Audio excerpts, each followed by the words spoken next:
बिस्मिल्लाहिर्रहमानिर्रहीम। आज हम मैकेनिक्स का चैप्टर 2 स्टार्ट करेंगे, जिसमें हम कंपोजिशन ऑफ फोर्सेस के बारे में पढ़ेंगे।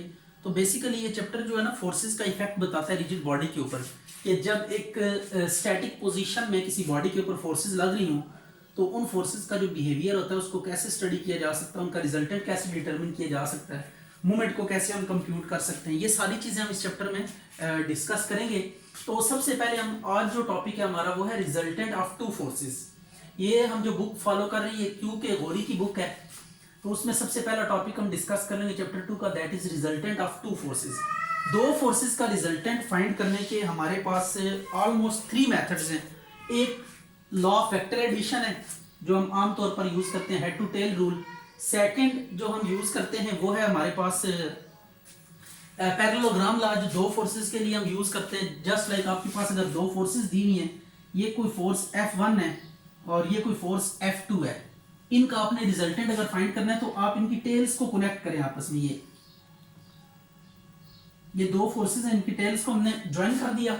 अब ये दो फोर्सेस जो है ना, दो साइड्स ऑफ ए पैरेललोग्राम के तौर पे बिहेव कर रही हैं। आप एक पैरेललोग्राम कंप्लीट करें, इसके पैरेलल इस जितनी यहाँ पे फोर्स ड्रॉ करें और इसके जितनी फोर्स इसके पैरेलल इस एंड पे ड्रॉ करें। यानी दोनों के हेड्स पे आपने क्या करनी है, दो नई फोर्सेस या दो नए वेक्टर्स ड्रॉ करने हैं और ये एक पैरेललोग्राम कंप्लीट करनी है। अब पैरेललोग्राम हमारे पास कंप्लीट हो गई है, तो अब इसके बाद हम क्या करेंगे, ये जो हमारे पास इनका स्टार्टिंग पॉइंट था यहां से हम डायगोनल ड्रॉ करेंगे। तो this diagonal will give you resultant. ये हमारे पास क्या होगा, रिजल्टेंट होगा किस किस फोर्स का, F1 और F2 का। तो ये law of parallelogram of forces है। और तीसरा मेथड है हमारे पास, दैट इज ऑब्स्ट्रैक्ट या एनालिटिक मेथड है। उस एनालिटिक मेथड में हम क्या करते हैं, मैथमेटिकली जो है ना रिजल्ट अचीव करते हैं, रिजल्टेंट हम फाइंड करते हैं मैथमेटिकली। तो अब वो काम हम करने लगे, यहाँ पे resultant of two forces find करने लगे हैं मैथमेटिकली। कि मैथमेटिक्स को यूज करते हुए, कंप्यूटेशनल वर्क को यूज करते हुए हम दो फोर्सेस का रिजल्टेंट कैसे डिटरमिन कर सकते हैं, इसको हम यहाँ पे डिस्कस करेंगे। और जाहिर सी बात है, हम रिजल्टेंट फाइंड कर रहे हैं तो रिजल्टेंट ऑफ फोर्सेस है। फोर्सेस दो वेक्टर क्वांटिटीज हैं और वेक्टर क्वांटिटीज में आपको पता है कि दो चीजें इन्वॉल्व होती हैं, एक मैग्नीट्यूड होती है और दूसरा डायरेक्शन होती है। तो इट्स मीन अगर हम रिजल्टेंट फाइंड करना जा रहे हैं तो हमें रिजल्टेंट में दो चीजें बतानी होंगी मैथमेटिकली। एक रिजल्टेंट की मैग्नीट्यूड बतानी होगी और सेकंड हमें रिजल्टेंट की डायरेक्शन भी बतानी होगी। तो अब हम दोनों को बारी बारी कंप्यूट करने का यहाँ पे प्रोसीजर बताएंगे कि किस तरीके से आप दो फोर्सेस के रिजल्टेंट की मैग्नीट्यूड फाइंड कर सकते हैं और दो फोर्सेस के रिजल्टेंट की डायरेक्शन कैसे फाइंड की जा सकती है। Consider two forces P and Q acting on a rigid body at point O, making angle alpha with each other। ये दो फोर्सेस आपके पास लग रही है किसी बॉडी के ऊपर, P और Q। एक फोर्स P है, दूसरा Q है और इनके बीच में एंगल क्या है, अल्फा। हमने क्या करना है, इन दोनों फोर्सेस का रिजल्टेंट फाइंड करना है। तो पहले हम यहाँ पे ज्योमेट्रिकली या वेक्टरली हम इनका रिजल्टेंट यहाँ पे मेंशन कर देते हैं फिगर में कि हम पैरेललोग्राम कंप्लीट करते हैं और पैरेललोग्राम कंप्लीट करने के बाद हम इसको विजुअलाइज कर देते हैं रिजल्टेंट को। This is resultant R which is equal to P plus Q। और वेक्टर सम जो है ना वो रिजल्टेंट देगा आपके पास, रिजल्टेंट वेक्टर देगा। जब फोर्सेस का वेक्टर सम करेंगे तो आपके पास रिजल्टेंट की वेक्टर फॉर्म आएगी। ये आपके पास क्या है, दो फोर्सेस का रिजल्टेंट हमने यहाँ पे अभी ज्योमेट्रिकली या वेक्टरली मेंशन किया है। तो अब हम इसकी ना मैग्नीट्यूड कैलकुलेट करने जा रहे हैं। Then resultant R is given by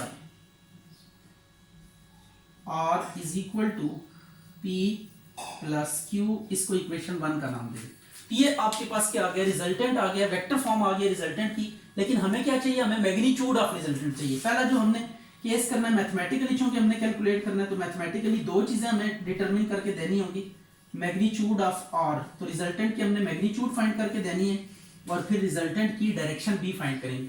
तो फर्स्ट ऑफ ऑल हम मैग्नीट्यूड ऑफ रिजल्टेंट फाइंड करें। तो देखिए वेक्टर को मैग्नीट्यूड में कन्वर्ट करने का हमारे पास एक सिंपल लॉजिक है। आपको ये बात पता है कि जब भी किसी वेक्टर का सेल्फ डॉट प्रोडक्ट लेते हैं तो वो उसके मैग्नीट्यूड का स्क्वायर आता है, राइट हो गया। जब भी दो वेक्टर कोई वेक्टर है आपके पास, उसका आप सेल्फ डॉट प्रोडक्ट लेंगे तो वो मैग्नीट्यूड में कन्वर्ट हो जाएगा। तो आपसे अगर कोई पूछे कि किसी वेक्टर को उसकी मैग्नीट्यूड में कैसे कन्वर्ट किया जा सकता है, तो that is quite easy to do, कि आप क्या करेंगे, सेल्फ डॉट प्रोडक्ट लेंगे और अगर आपको मैग्नीट्यूड चाहिए तो आपने एंड पे स्क्वायर रूट भी ले लेना है। तो यानी कि आपने क्या करना है, दो वेक्टर्स के डॉट प्रोडक्ट का स्क्वायर रूट जो होता है वो उस वेक्टर की मैग्नीट्यूड होता है। ये आप इस तरह भी लिख सकते हैं, अगर वेक्टर ए की आप मैग्नीट्यूड फाइंड करने जा रहे हैं, ये ए डॉट ए का स्क्वायर रूट। इनर प्रोडक्ट से ये डेफिनेशन हमने ली है कि जब हम इनर प्रोडक्ट से नॉर्म्स कैलकुलेट करते हैं तो ये फार्मूला यूज करते होते हैं। तो इसका मतलब ये है कि अगर हम ये आर की मैग्नीट्यूड फाइंड करना चाहते हैं तो we must have to take self dot product, हमें सेल्फ डॉट प्रोडक्ट लेना पड़ेगा। तो इसके लिए हम यहां पे लिख देते हैं taking self dot product of one का सेल्फ डॉट प्रोडक्ट लें, आ जाएगा R dot R is equal to P plus Q dot P plus Q. ये सेल्फ डॉट प्रोडक्ट हमने ले लिया। अब सेल्फ डॉट प्रोडक्ट लेने के बाद आपको पता है आर डॉट आर ये किसके इक्वल होगा, फार्मूला साइड पे हमने लिखा हुआ है, आ जाएगा आर मैग्नीट्यूड का स्क्वायर, और यहां पे भी इस तरह आप प्रोडक्ट अप्लाई करें, P dot P dot Q, Q dot P plus Q dot Q. P dot P कितना होगा हमारे पास, पी डॉट पी ये होगा पी मैग्नीट्यूड का स्क्वायर, और ये कम्यूटेटिव प्रॉपर्टी होल्ड करती है डॉट प्रोडक्ट में, पी डॉट क्यू और क्यू डॉट पी इक्वल होते हैं, कि जगह चेंज कर सकते हैं। तो अगर इसकी जगह चेंज करें पी डॉट क्यू करें तो P dot Q plus P dot Q ये कितना हो जाएगा, 2p डॉट क्यू, और क्यू डॉट क्यू क्या हो जाएगा, क्यू मैग्नीट्यूड का स्क्वायर। अब हम इसको ना ऐसे भी लिख सकते हैं मैग्नीट्यूड को, सिंपल। अगर आप कोई वेक्टर मार्क, कोई मार्क आप नहीं डालते तो ये मैग्नीट्यूड को ही शो करता होता है। अच्छा, पी और क्यू का डॉट प्रोडक्ट, दो वेक्टर्स का डॉट प्रोडक्ट क्या होता है, ये देखें। अगर आपके पास ये दो वेक्टर्स हैं, एक वेक्टर ए है, एक वेक्टर बी है, इनके बीच में एंगल थीटा है, तो ए डॉट बी जो होगा ये ए मैग्नीट्यूड इंटू बी मैग्नीट्यूड और कॉज ऑफ थीटा होगा। क्लियर होगी बात के नहीं? तो मैग्नीट्यूड्स का product into cause of theta included. तो जब भी दो वेक्टर्स का आपको डॉट प्रोडक्ट लिखना पड़ता है तो आप क्या करते हैं, दोनों की मैग्नीट्यूड का प्रोडक्ट लेते हैं और उनके साथ cos of angle between them. तो P और Q के बीच में एंगल कितना है, अल्फा। तो अब जब हम ये P डॉट Q को लिखेंगे 2P डॉट Q, तो P का मैग्नीट्यूड, Q का मैग्नीट्यूड, कॉस ऑफ एंगल कितना है, अल्फा, और आप इसका स्क्वायर रूट ले लें तो we will get magnitude of R। ये R की क्या आ गई, मैग्नीट्यूड आ गई हमारे पास। ये रिजल्टेंट की मैग्नीट्यूड आ गई। This gives magnitude of resultant, this gives magnitude of resultant of two forces। जब कभी भी आपके पास दो फोर्सेस के रिजल्टेंट की मैग्नीट्यूड फाइंड करनी पड़ जाए तो आपको किस किस चीज की जरूरत होगी, आपको दोनों फोर्सेस की मैग्नीट्यूड्स की जरूरत होगी और उनके बीच में जो एंगल होगा उसकी जरूरत होगी। तो जब कभी भी आपसे कहा जाए कि दो फोर्सेस के रिजल्टेंट की मैग्नीट्यूड फाइंड करें तो आप पहले फोर्सेस की मैग्नीट्यूड देखें क्या है, फिर उन दोनों फोर्सेस के बीच में एंगल देखें कि क्या है। तो एंगल और उनकी मैग्नीट्यूड्स को लेकर इस फार्मूला में सारी वैल्यूज सब्स्टिट्यूट करें, you will get the magnitude of resultant. तो अब कुछ केसेस हैं जो कि आगे क्वेश्चंस में हमें जरूरत पड़ेंगे, हम वन बाय वन उन केसेस को डिस्कस करते हैं। तो सबसे पहला केस हम डिस्कस करने लगे फॉर ग्रेटेस्ट रिजल्टेंट, फिर फॉर लीस्ट रिजल्टेंट करेंगे। अब हम इस मैग्नीट्यूड ऑफ रिजल्टेंट को लेकर कुछ केसेस डिस्कस करेंगे। तो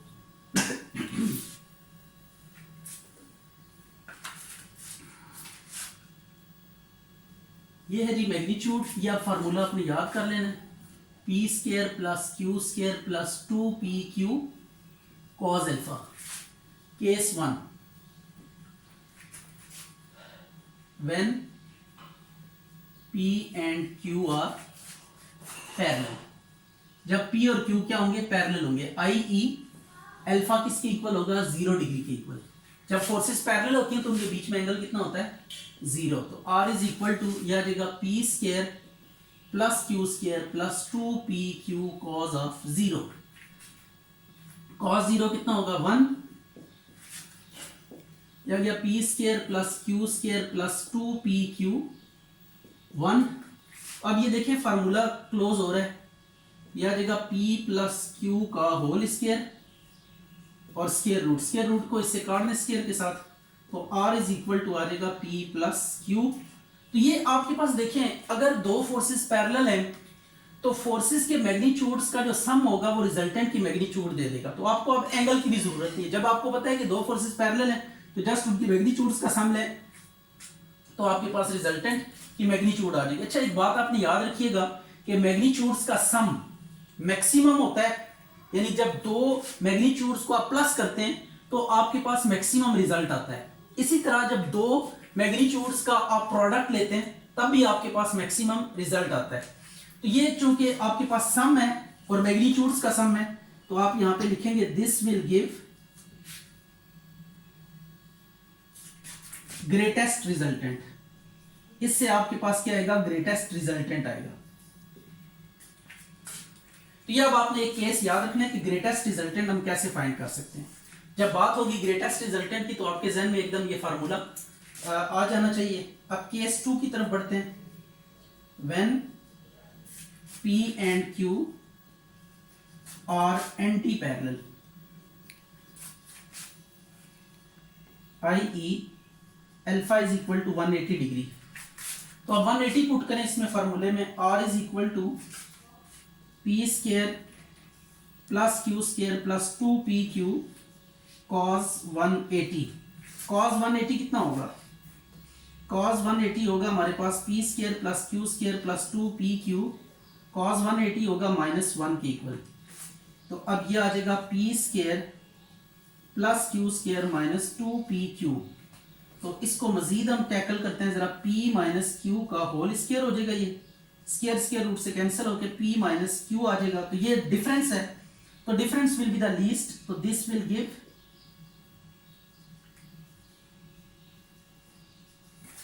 लीस्ट रिजल्टेंट।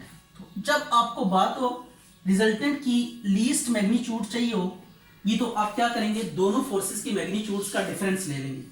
जब कभी आपसे कोई कहे कि दो फोर्सेस की मैग्नीट्यूड्स का यानी रिजल्ट ग्रेटेस्ट रिजल्टेंट फाइंड करें तो मैग्नीट्यूड्स का सम, और जब आपसे कहेगा कि ऐसा रिजल्टेंट फाइंड करें कि जिसकी मैग्नीट्यूड लीस्ट हो तो आपने डिफरेंस ले लेना है। तो डिफरेंस से आपके पास लीस्ट आएगी रिजल्टेंट की मैग्नीट्यूड और सम से ग्रेटेस्ट आएगी। तो ये दो स्पेशल केस है, इनको आपने याद रखना है। अब हम तीसरा केस डिस्कस करने लगे हैं कि when P and Q are perpendicular. जब ये परपेंडिकुलर होंगे तो तब क्या होगा, i.e. Alpha is equal to 90 degree. तो अब यहाँ पे 0 की जगह पे आप 90 डिग्री रिप्लेस कर दें, cos 90 0 होता है, 0 इंटू एनीथिंग क्या हो जाएगा 0। तो P square plus Q square squaring कर दे दोनों तरफ। तो अब ये क्या है हमारे पास, which is property of right triangle. ये राइट ट्राइंगल की प्रॉपर्टी है, which is property of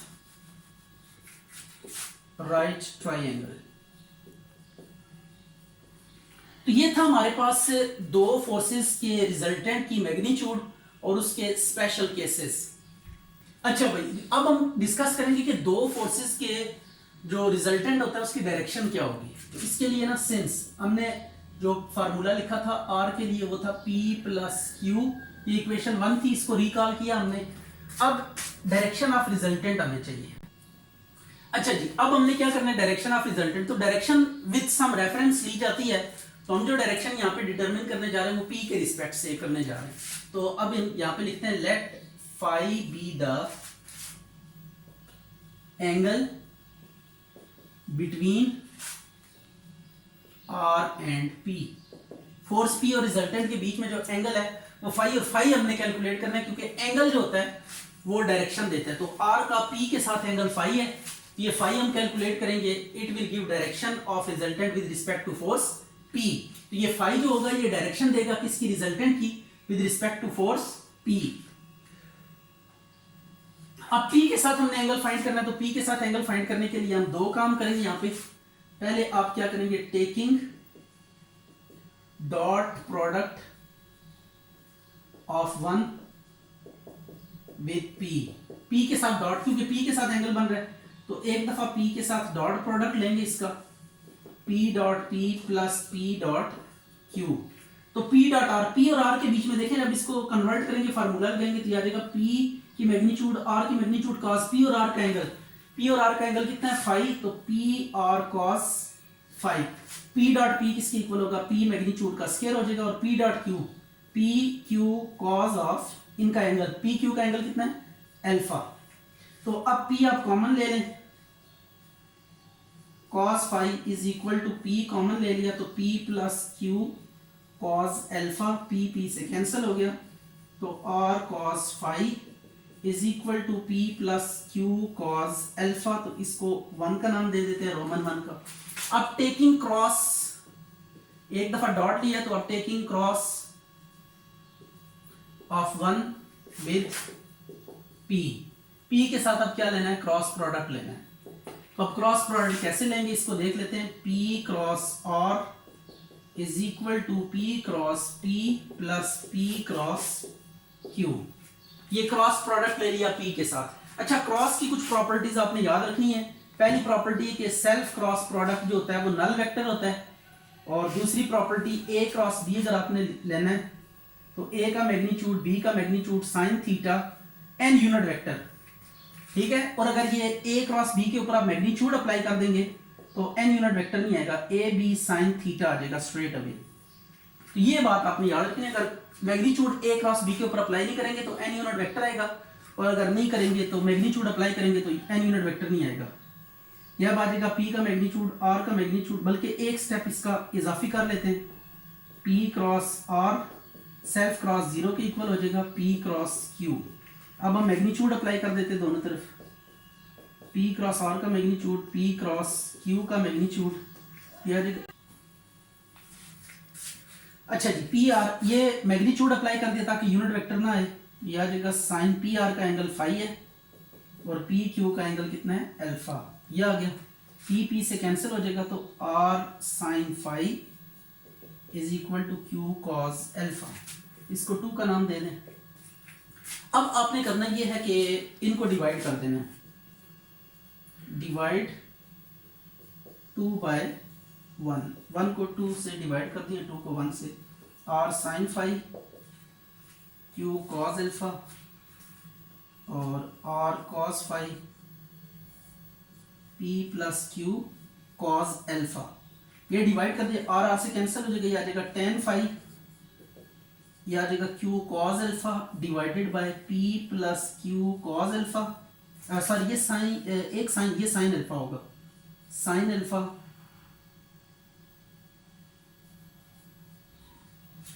और इसके बाद आपने क्या करना है, टेन को दूसरी तरफ ले जाना है, tan inverse Q sine alpha power P plus Q cos alpha, which gives direction of resultant, direction of resultant. इससे रिजल्टेंट की डायरेक्शन आ गई। तो ये हमने आज सीखा कि किस तरीके से दो फोर्सेस को लेकर उनकी मैग्नीट्यूड फाइंड की जा सकती है और किस तरीके से उनकी डायरेक्शन फाइंड की, डायरेक्शन के लिए हमने फार्मूला डिराइव किया और मैग्नीट्यूड के लिए। तो अब हम इसको यूज़ करके क्वेश्चंस करेंगे और उनमें देखेंगे कि ये तकरीबन 4-5 फार्मूलाज हैं दो फोर्सेस के जो आपको याद होने चाहिए। पहला formula R is equal to P, वो जो मैग्नीट्यूड का फार्मूला है, फिर ग्रेटेस्ट, फिर least magnitude and then direction of resultant. ये 4 फार्मूलाज आपने याद करने हैं और इनको बेस बना के हम कुछ क्वेश्चंस डिस्कस करेंगे। तो उसके बाद हम डिस्कस करेंगे कि n फोर्सेस अगर आ जाए तो तब कैसे रिजल्टेंट फाइंड करते हैं, मूवमेंट क्या होता है, उससे रिलेटेड थ्योरम क्या है, ये सारी चीज़ें हम डिस्कस करेंगे इस चैप्टर में।